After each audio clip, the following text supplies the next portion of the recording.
Hi everyone, and welcome to another crime and punishment story. This week I am covering the story of James Lynch and the murder of James Lavery in Willington Quay, Wallsend in May of 1868. But before we begin, can I just say, if you do enjoy this video, then please give it a thumbs up, and if you are new here or haven't already done so, then do please consider subscribing to the channel to help support the content we create. Thank you. I would also just like to add that as both of the men involved in this story are called James, I will use their surnames sometimes when talking about them to hopefully avoid confusion. James Lynch was born in Ireland in around 1838. Very little is known about his early life, but like many other people from Ireland, he had moved to the UK in order to find work and a better life. Many people had left Ireland to come to the UK or to go to America because of the Irish potato famine. At the time the crime was committed, James Lynch was working at Palmer's shipyard in Howden as a labourer, and he lodged at the home of the Barretts in Keelman's Row in Willington Quay. He was described at the time as being of light build, around 5'6", with brown hair, and that his face bore the scars from smallpox, and his eyes often appeared to be red. He was described by many as being a drunken, violent man. James Lavery was also born in Ireland in around 1831. There is also very little information about his early life, but just like James Lynch, he had also come to the UK seeking work. He was married to Bridget and they had no children and lived in Potter Street in Willington Quay, and he worked at Cookson's Lead Works. James Lavery also kept an allotment just under the railway arch along the road from Keelman's Row, where he was a keen grower of vegetables. Early in 1868, he had been having trouble with a neighbour's chickens getting into his garden area and destroying his vegetables. He had asked for the owner to keep better control of them, but it seems this had not happened, and eventually in late April he took Edward Barrett, the owner of the chickens, to court over the issue. However, the case was dismissed by the magistrate, stating that it would need to go to the county court. The court case seemed to really annoy the Barrett family and also their neighbours, the Maylies, who were also related to them. It would seem that Mrs. Barrett had made threats towards James Lavery, saying that she would have his bones ground as fine as sawdust. It's not clear how seriously James took this threat, but on his next visit to his allotment in May, he carried with him a gun. And on his way to his allotment, he had called on his friend Arthur Case, who also lived in Potter Street, and the two had walked in the direction of Keelman's Row.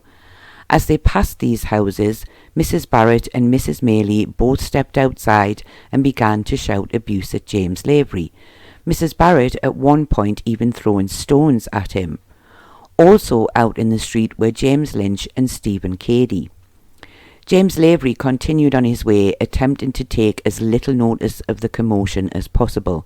However, he now found himself being followed by the two men as well as the two women. On reaching his allotment, he opened the gate and Arthur Case went inside. Lynch then also entered the garden and Lavery closed the gate behind them, though it's not clear why Lavery had let Lynch inside. It was at this point that Stephen Cady, who was on the other side of the gate, asked James Lavery to put down his gun and fight him. The women were still standing in the street, jeering and calling out threats. James Lavery said he was not afraid of Stephen and placed his gun against the fence of the allotment. It is unclear what actually happened at this point, as the information differs quite a lot, but it seems that Lynch then grabbed hold of the gun that Lavery had put down and began to hit him over the head with it. Lavery instantly fell to the ground and Lynch continued to hit him before standing up and lifting the gun above his head and swinging it round as if in some kind of victory move, which was met with cheers from the women standing on the path outside the allotment. However, this soon changed when the women realised the seriousness of the situation, and they very quickly went back to their homes, followed by Stephen Cady, leaving just Lynch and Arthur at the scene. Lynch jumped over the gate and ran towards Willington Gut and threw the gun into the stream, and then ran off in the direction of the main road. Arthur then went to his friend and found him unconscious. He shouted for help, but it seems it took some time before any arrived. It was said to be several minutes before William Chambers heard his cries and came to his assistance. James Lavery was carried to his home in Potter Street, and here he was seen by Dr. Dickinson. He was found to have a large wound to the back of his head, believed to have been caused by the barrel of the gun. He did not regain consciousness and died the following morning at around 8 a.m. Due to Arthur waiting for help to arrive and then carrying Lavery to his home, it was over an hour before the police were called. PC Hogg, on arrival, immediately sent information to Superintendent Wookey, who arrived on the scene a short time later. Some of you may recognise the name Wookey from previous stories. He would later become the governor of Morpeth Prison and then afterwards of Newcastle Prison, but at this time he was working in the police force. By the time Superintendent Wookey arrived, Lynch had long since left the area. The details of his crime and his description were quickly passed to all of the local police forces in the area and also to some a little distance away, but at first no trace of him could be found. It was thought that he would attempt to make his way back to Ireland or even try to get passage to America. In the meantime, Superintendent Wookey arrested Mrs. Barrett and her son Patrick, Mrs. Maley and Stephen Cady on a charge of causing the death of James Lavery. They appeared in court the following Monday, and despite the best efforts of the solicitor working on their behalf, they were all remanded for 1 week. All that is, apart from Patrick Barrett, as it was proven that he had not been present when the crime was committed. The inquest took place at the Ship Inn at Willington Quay later that same Monday, in the absence of James Lynch, who had still not been found. However, Mrs. Barrett, Mrs. Maley and Stephen Cady were all present. Arthur Case said he had known James Lavery for some time. He said he had called on him that day and asked for his company at the allotment. He said he had noticed that he was carrying a gun but did not believe it had been loaded at the time. And he said that as they passed Keelman's Row, a small child had been playing outside, believed to be the child of Mrs. Barrett. She had called him inside, saying, "Be careful or that man will shoot you." Arthur said Lavery had replied, saying, "Of course I won't." He said it was after this that the 2 women and the 2 men began to follow them towards the allotment. Arthur said that he knew James Lynch had entered the allotment with them, but he did not see what happened after this, as he had been looking at some cabbages that had gone to seed. I have to say here I found it odd that he would not have heard something and looked round, as I am sure the cabbages can't have been interesting enough to keep his attention while an argument had been taking place behind him. However, I quickly found out that there had been a level of intimidation of the witnesses from the Barretts and the Maleys, so this would explain the strange story of the cabbages. Arthur went on to say that he knew no more until he heard the women cheering, and on turning to look he saw his friend lying face down on the ground.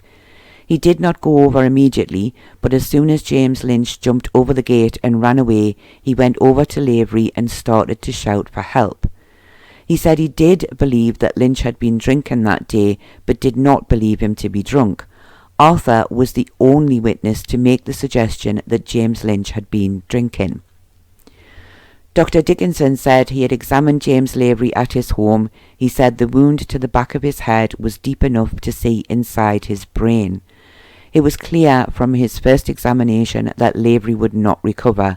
He said that the cause of death had been a fracture to the skull and that he found 3 wounds in almost exactly the same place on the back of the head. Mrs. Lavery said that there had been previous trouble between her husband and the Barrett family. She said all this was caused by the chickens getting into her husband's allotment. She said she had been with him there one day back in March, and when he had tried to get the chickens out, Mrs. Barrett had thrown stones at him. She said a crowd had gathered on this day and others had thrown stones too, and that it was just after this that her husband had made efforts to take Edward Barrett to court over the chickens. She also said that on the day of her husband's death, Patrick Barrett had stood outside of her house and laughed. When he had been told that laughing was a bad thing, he had said that what had happened to Lavery was just. John Henderson said he worked at Haggie's Rope Works and lived close by. He had looked out of his window and seen the disturbance in the allotment. However, he said, although he had seen the man strike James Lavery with the barrel of the gun, he could not say he knew who the man was, as he was a stranger to him, and he did not think that he had been close enough to recognise him, and he did not know how long the women had stood near the allotment gate. Arthur Haggie said he was 13 years old and lived at Willington Villa. He said he had been standing close by the allotments on Saturday night. He saw the men talking and the women shouting. He did not see the man strike James Lavery, but he did see him appear to strike at something on the ground behind the fence. He did not know the man and did not think he would recognise him if he saw him again, but he had seen him run off, he thought, in the direction of No Shields. Elizabeth McGill said she was 15 years old and lived in Keelman's Row with her parents and brother. She said she had seen Lynch in the allotment with Lavery. She saw Lynch hit Lavery with the gun barrel. She said she did not know how long the women stood at the gate after the incident. She also stated that no one had told her what to say or what not to say, and that she had not been threatened in any way by anyone who lived in Keelman's Row. James McGill, brother of Elizabeth, said he had seen everyone heading towards the allotment. He also saw Mrs. Barrett and Mrs. Maley returning to their homes, but he was not sure if this was before or after Lavery had been attacked. He said he had seen Lynch hit Lavery the first time, but after that he did not look in that direction anymore. When asked, he said he was sure that the women had left before Lavery had been attacked. He also said he had not been told what to say, and that Mr. Maley and Mr. Barrett had not been to his house. He was only telling the truth. However, it seemed that those listening did not believe him. A young girl by the name of Margaret Spearman was questioned before being sworn in. Her testimony was seen as being completely untrue, and she was not allowed to speak at all. Several more people gave evidence. One said that Mrs. Barrett was only going to collect her child who was near to the gardens. Some said it was only Lynch who followed Lavery, and some said Stephen Cady had followed too, but many said that the women did not follow or left soon after. Julia McGill, who was the mother of Elizabeth and James, was another who said that no one had told her what to say or threatened her in any way. The coroner spoke of this being a very difficult case. He felt that the evidence given at this inquest had not been the entire truth. He felt many were afraid to tell what they had really seen or had been told to say certain things. He said it would be very difficult for the jury to decide what had happened, but decide they must, and they must decide if the women and Stephen Cady, who had been present, had been aiding and abetting and inciting James Lynch to commit murder. The jury asked to hear some of the evidence again, and after retiring for a short while, they returned a verdict of guilty of wilful murder against James Lynch, and also against Mrs. Barrett, Mrs. Maley, and Stephen Cady for aiding and abetting, and they were all committed for trial, with the hope that James Lynch would soon be found. A final mention was made in the papers at the time that some feared something bad would happen to the main witness, Arthur Case, seeming to show that it was known that the witnesses were not safe. I was unable to find any details of a funeral for James Lavery. However, I would assume that he had been buried in St. Peter's Churchyard, as this would have been the only cemetery in the area at the time, as Churchbank Cemetery was not opened until around 1879. It would not be until June of 1868 that James Lynch would finally be found. The Home Secretary at one point had even offered a £50 reward for his capture. This truly was a lot of money, as it would be around £6,000 today. But in the end it would be the hard work of the police that finally led to the capture of Lynch. He had led them quite a merry dance. At first he had gone to Pandon in Newcastle, where he had spent the night at a friend's house. He then headed for Scotland, finally managing to get a passage on a steamer to Sligo in Ireland. From here he headed to County Mayo, where his brother and sister lived, and it was there that he was found by P.C. Jackson and Sergeant Amos. He was immediately arrested and charged with the murder of James Lavery, to which he made no reply, and he was returned at first to the Moot Hall in Newcastle upon Tyne. A few days later, a special hearing was held at Tynemouth House of Correction before the magistrates. Many of the witnesses who had given evidence at the inquest gave evidence here too.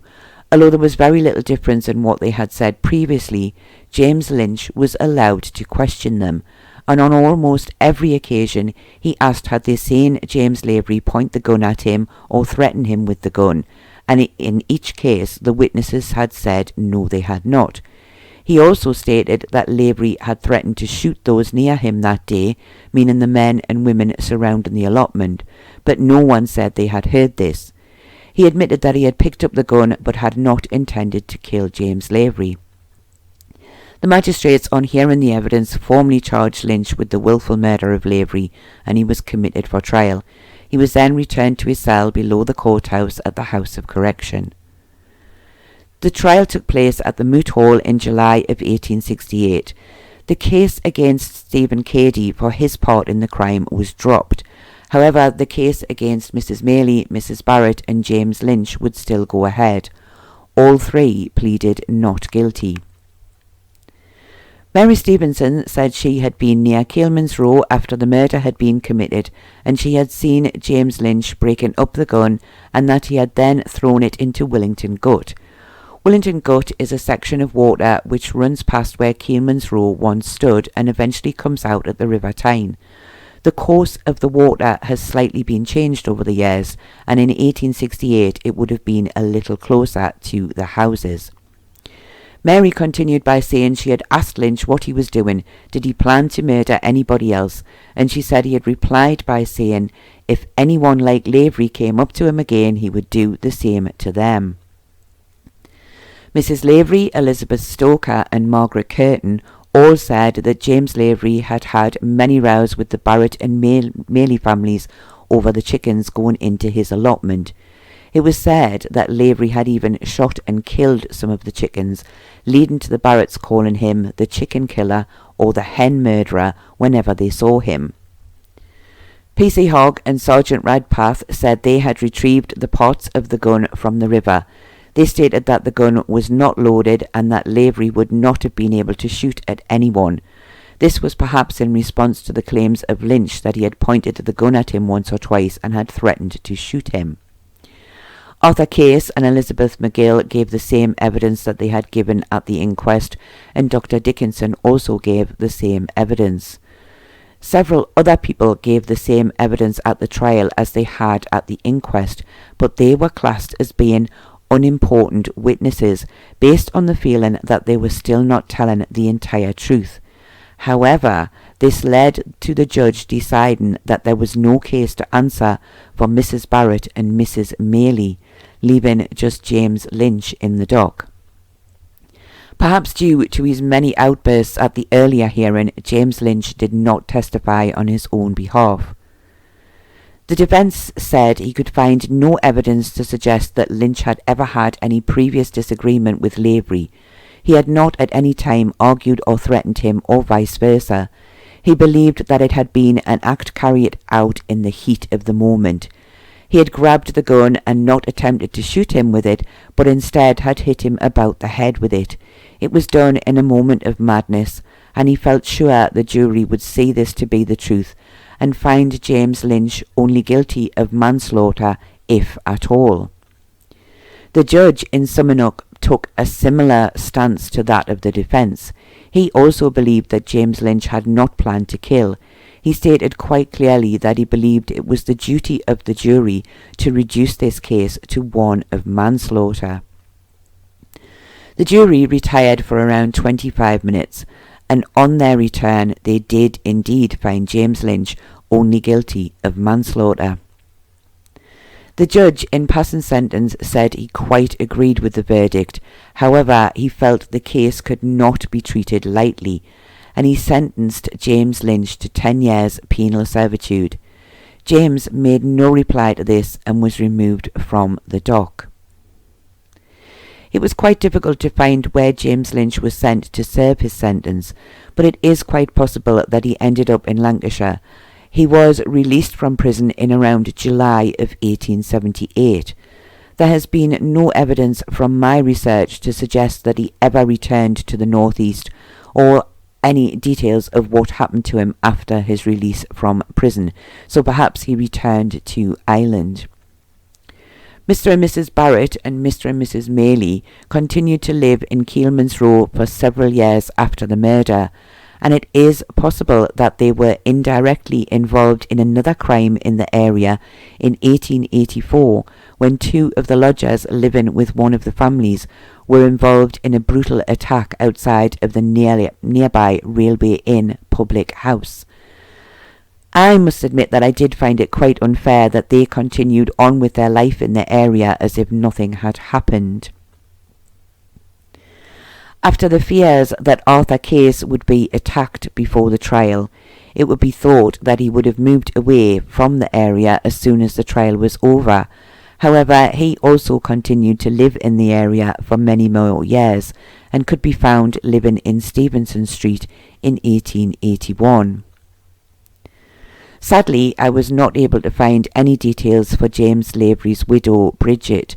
It can only be assumed that she moved from the area shortly after her husband's death. This was a somewhat shocking case. To think that something as simple as a dispute over chickens in an allotment would lead to the tragic death of a man simply trying to protect his allotment and his vegetables. Perhaps he should not have shot the chickens, and perhaps taking the owner to court was not the best idea, considering the families did not seem to be the easiest of people to get on with, but he did not deserve to die. It certainly seems clear to me that both Mrs. Barrett and Mrs. Maylie played a big part in his death. Had they not followed him that day, then James Lynch may not have acted in the way that he did. And of course, had he not been drinking, he may have thought twice about attacking James Lavery in the way that he did. However, on this point, we only have the suspicion of Arthur Case that he had been drinking that day. Also, it would seem very clear that many of the neighbours seem to have been afraid of the two families, as it was amazing how many who were present on the day suddenly did not say anything or saw things differently once they were in court. But what do you think? Was James Lavery right to try and protect his allotment by taking the Barretts to court over the chickens? Should Mr. and Mrs. Barrett and Mrs. Maylie have been found guilty and sent to prison for their part in the murder? Did James Lynch act in a moment of madness, or was he perhaps looking for a fight from the moment he spotted the women arguing with James Lavery? Do let me know your thoughts in the comments below. I do hope that you have found this sad and tragic story interesting, and I do thank you all very much for watching, and I hope to see you all again very soon.